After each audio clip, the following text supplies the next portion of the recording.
Hi everyone, Janie here, and at the recording of this video, everyone is getting bombarded with snow, and personally, I love it, but I know a lot of you are just wanting it to go away. So I decided to send you all some sweet wishes by making a sunny shaker card using the Sweet Wishes and Sunflower die set from InLoveArts and some beautiful sparkly glitter paper from Close to My Heart.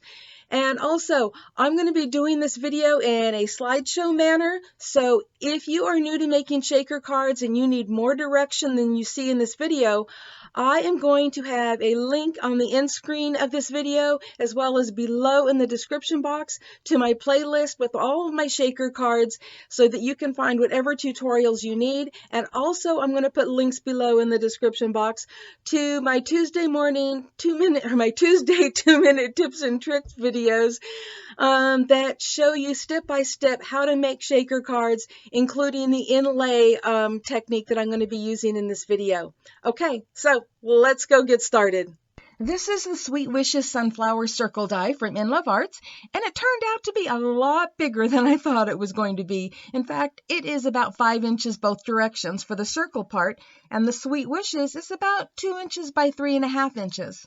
So this would also be great for scrapbooking or even a home decor project. And because it was so big, I had to make my card 6 inches square.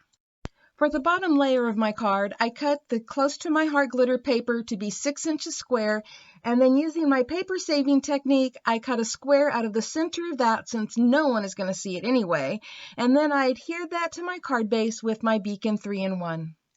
For the top layer, I found this piece of paper in my stash that has kind of a rainbow ombre look to it. I really don't know how else to describe it, but I thought it needed a little more green at the bottom, so I inked that up a little bit with my Twisted Citron Distress ink, and I think it came out perfect.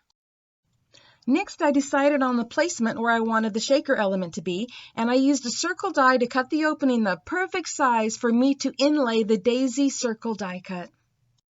Now this is where it gets a little tricky. I placed the top layer where I wanted it to be, but I did not adhere it. Then using that as a guide, I adhered the circle to the base of the card and then removed the top layer because we're not done with that yet. So now it's time to add an acetate sheet to the back of the top layer using double-sided tape, and this creates the window for the shaker. I'll put a link below in the description box to the acetate sheet that I'm using in case you're interested. Okay, I'm going to set that aside for now, and it's time to die cut the daisy circle. And I'm using the same dark pink glitter paper from Close to My Heart that I used for the base layer, and it die cut beautifully. Now for the fun part, adhering that daisy circle to the front of the shaker window. Because I don't want glue oozing out and I want to make sure that I have full adhesive coverage, I'm going to be using a spray adhesive. And once I've sprayed the back of the die cut piece, I'm going to carefully line it up with the inside of the shaker window. Now we're going to head back over to the base layer of the card and add 2 layers of foam tape around the circle of the shaker as well as other areas of the card for stability. I also used a little Beacon 3-in-1 to adhere the foam tape in areas that have the glitter paper because it's textured and the foam tape does not stick well to that. To prepare it for the shaker elements, I used a fabric softener sheet to go around the inside edges to remove any stickiness that might be there from the foam tape. And then I started adding some sequin mixtures and seed beads for the shaker elements. There is no special measurements, just whatever looks right for you. I also used the fabric softener sheet on the back side of the acetate to eliminate static cling. This helps the shaker elements move more freely.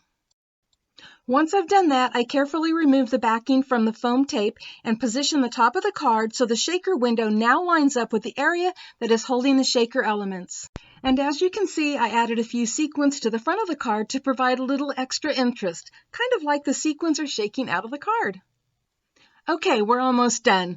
I die cut Sweet Wishes twice because I wasn't sure which colors would look best, and I chose this one and heat embossed it with super thick clear embossing powder from Glitters Galore. I just love that dimension and glossy shine. Next, I used my spray adhesive to adhere that to the front of the card, and just like before, I used spray adhesive so that I could get a full coverage without glue oozing out everywhere. I just love the way this came together. What do you think? Thank you all for stopping by, and I hope this made your day a little sweeter. And don't forget, there's links below in the description box to some of my shaker card tutorials, as well as links to the products that I used today.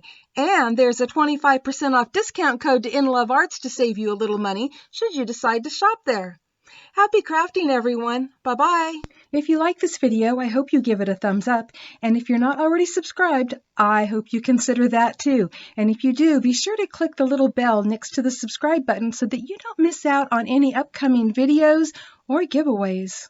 And I hope you stop by Crafters Castle on Facebook and also Crafters Castle Challenge blog to enter your creations.